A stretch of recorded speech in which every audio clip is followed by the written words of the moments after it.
Bismillahirrahmanirrahim. Assalamualaikum warahmatullahi wabarakatuh. Hello everyone. I am Siti Norfita Sari and I'm from class 6A, English Education Department.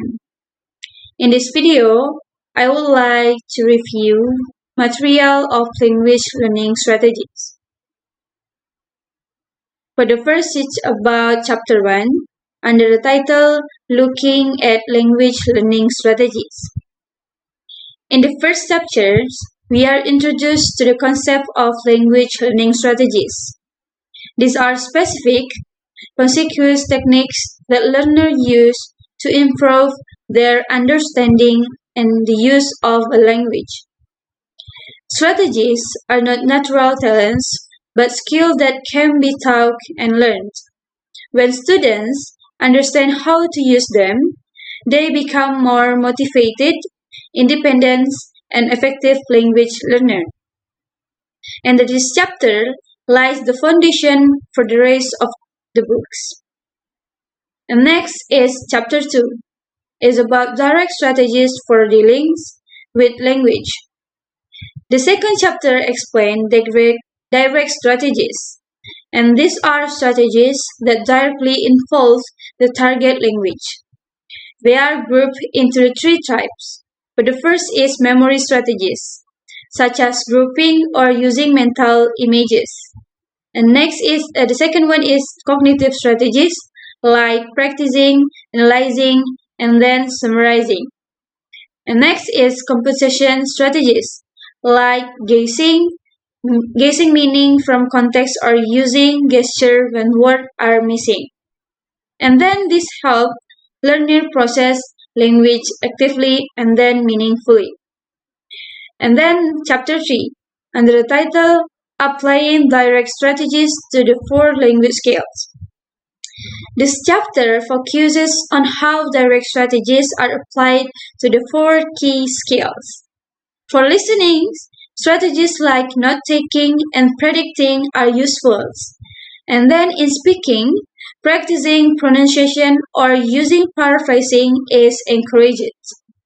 And then for reading, learner can scan for information or summarize text. And last in writing, it can be organizing thought and revising draft are key strategies. And each skill benefits from tailored strategies to enhance performance. And next is chapter 4, is about indirect strategies for general management of learning. Unlike direct strategies, indirect ones support learning without using the language itself. These include, for the first is metacognitive strategies, such as planning, monitoring, and evaluating learning. Affective strategies for managing emotion, anxiety, and then motivation. And then social strategies like asking questions, working with peers, or learning through interaction. And these strategies help learners become more self-aware and then confident. Next is chapter 5 is about applying indirect strategies to the 4 language skills. This chapter shows how indirect strategies are used for each skill. Before reading or writing, learners can plan and set goals. And before speaking, they can motivate themselves and manage nervousness. And then for listening or speaking activities, group work and discussion help. And the idea is to support the learning process both mentally and socially. And then chapter 6 is about language learning strategy assessment and training. It's to improve strategy use, we need assessment and training. This chapter discusses tools like questionnaires and interviews to check which strategies students use. Training includes raising awareness, modeling strategies, giving practice, and encouraging reflection. And the goal is to help students understand, choose, and apply strategies that fit their learning styles. Next is Chapter 7, Networking at Home and Abroad. This final chapter highlights the power of interaction. Networking with native speakers, joining language clubs, or engaging in cultural exchange programs can boost real-world language use. And it also strengthens motivation and cultural understandings. So language learning is not just about books, it's also about people.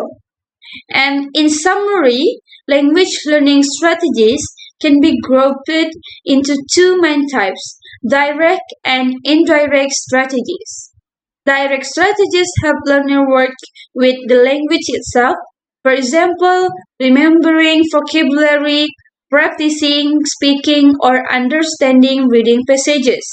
And indirect strategies, on the other hand, support the learning process more generally, such as planning, managing emotion, staying motivated, or collaborating with by others. And by using these strategies, learner can become more independent, self-aware, and confident in facing language challenges. They don't just improve their academic performance, but they also build the mindset and habits needed for lifelong language learning. These strategies are key to making the learning process more effective, engaging, and sustainable. I think that's all for my review. Thank you for watching. I hope this review helped you understand how language learning strategies can transform the way we learn and teach. I think that's all for me. Thank you. Wassalamualaikum warahmatullahi wabarakatuh.